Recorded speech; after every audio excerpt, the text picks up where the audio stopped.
Friends, ಇದು Saturday mini vlog. ನಾನಿವತ್ತು morning ಬೇಗನೆ ಪೂಜೆ ಎಲ್ಲ ಮುಗಿಸ್ಕೊಂಡು ಬ್ರೇಕ್ಫಾಸ್ಟಿಗೆ ಕೊಕೊನಟ್ ರೈಸ್ ಬಾತ್ನ ಮಾಡಿದ್ದೆ.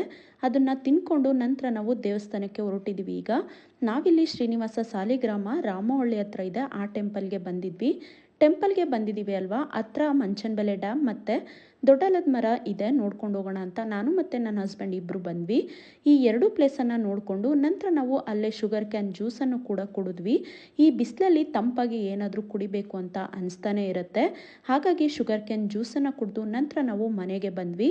ಮನೆಗೆ ಬಂದು ಸ್ವಲ್ಪ ಹೊತ್ತು ರೆಸ್ಟ್ ಮಾಡಿದ್ವಿ. ನಾನು ಲಂಚ್ಗೆ ಏನನ್ನು ಪ್ರಿಪೇರ್ ಮಾಡಿರಲಿಲ್ಲ. ಹಾಗಾಗಿ ಮನೆಯಲ್ಲಿ ಕಲ್ಲಂಗಡಿ ಹಣ್ಣಿತ್ತು. ಕಲ್ಲಂಗಡಿ ಹಣ್ಣನ್ನು ಹಾಕ್ಕೊಂಡು ನಿಂಬೆ ಹಣ್ಣನ್ನು ಹಾಕ್ಕೊಂಡು ಪೆಪ್ಪರ್ ಮತ್ತು ಸಾಲ್ಟನ್ನು ಹಾಕ್ಕೊಂಡು ಒಂದು ಜ್ಯೂಸನ್ನು ಪ್ರಿಪೇರ್ ಮಾಡ್ಕೊಂಡಿದ್ದೆ. ಈ ರೀತಿ ಸಮ್ಮರಲ್ಲಿ ಜ್ಯೂಸನ್ನು ಪ್ರಿಪೇರ್ ಮಾಡಿಕೊಂಡು ಕುಡಿಯೋದ್ರಿಂದ ನಮಗೆ ಹೀಟನ್ನು ರೆಸಿಸ್ಟ್ ಮಾಡೋದಕ್ಕೆ ಇದು ಸಹಾಯ ಮಾಡುತ್ತೆ. ಇದರ ಪೂರ್ತಿ ವಿಡಿಯೋನ ನಾನು ನನ್ನ ಯೂಟ್ಯೂಬ್ ಚಾನಲ್ನಲ್ಲಿ ಅಪ್ಲೋಡ್ ಮಾಡಿದ್ದೀನಿ.